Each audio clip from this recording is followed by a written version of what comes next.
Médecine Augmentée vous emmène cette semaine à Grenoble, au centre de recherche biomédicale Clinatech.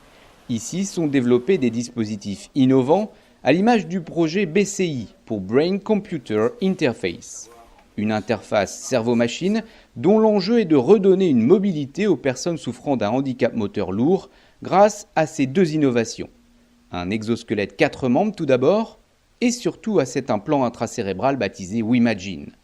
Capable de détecter l'activité électrique au niveau du cortex moteur, il est placé au contact de la dure mère du patient pour mesurer les signaux neuronaux.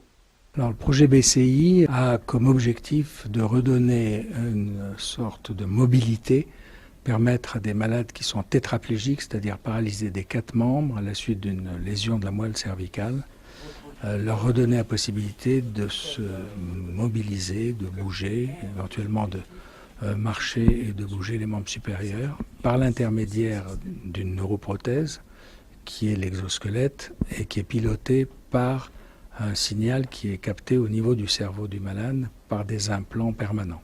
Et donc quand un patient va par exemple imaginer bouger son bras, ça va générer une activité électrique spécifique au niveau de son cortex moteur qui est mesurée grâce à ces implants et ensuite qui est décodée grâce à des algorithmes qui vont ensuite commander l'exosquelette. L'originalité du projet réside en fait dans la combinaison de l'ensemble de ces technologies-là. Que ce soit effectivement la technologie et le développement d'un implant. L'implant qui a été développé est pour l'instant le seul dispositif qui permet de faire un enregistrement chronique de l'activité corticale sur un grand nombre de voies et qui est actuellement utilisé dans le cadre d'un essai clinique. Pour pouvoir développer cet implant-là, on a mis en œuvre un certain nombre de technologies, en particulier dans le domaine de la microélectronique, grâce à des circuits intégrés qui ont été développés. Et ceci a pu être fait grâce à l'expertise de laboratoires experts dans le domaine, en particulier au CEA et Timinatech. Mais également, au sein de Clinatech, nous avons des mathématiciens et des ingénieurs en traitement du signal qui ont été capables de pouvoir développer des algorithmes qui permettent de réaliser le décodage en temps réel de ces signaux-là en vue de commander l'exosquelette. Il faut que l'implant soit globalement au-dessus de la zone motrice. Et la zone motrice, c'est pas un damier avec un petit carré pour le bras, un petit carré. C'est toute une flaque. Comme on l'a vu avec la magnétoencéphalographie, où l'activité électrique évolue et bouge dans le temps en fonction de l'activité. Parce qu'on ne bouge pas un pouce ou le petit doigt, on bouge la main, le poignet, le coude, et tout ça est capté dans la même région par un implant qui a 64 électrodes, et c'est pour ça que ça lui permet, lui, d'avoir une vision plus détaillée de cette activité-là. Il y a eu un travail de développement technologique et l'objectif a été de pouvoir avoir une technologie qui soit utilisable dans le cadre d'un essai clinique.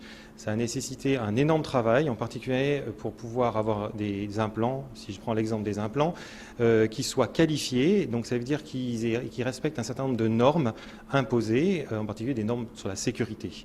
Grâce à ce travail-là, nous avons pu obtenir les autorisations des autorités réglementaires, que ce soit l'ANSM et le CPP, pour pouvoir démarrer un essai clinique. Et dans le cadre de l'essai clinique, effectivement, il y a donc actuellement un patient implanté avec 2 dispositifs WIMAGINE. Et ce patient est actuellement dans le cadre d'un protocole d'entraînement au contrôle de l'exosquelette. Le malade a été opéré en juin 2017.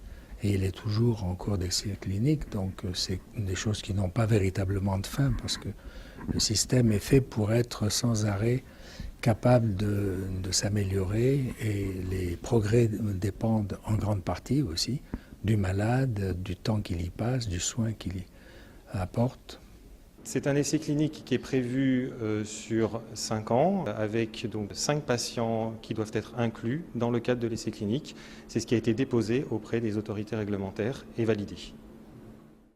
C'est la fin de cette émission. Médecine Augmentée vous donne rendez-vous le mois prochain pour découvrir de nouvelles innovations médicales.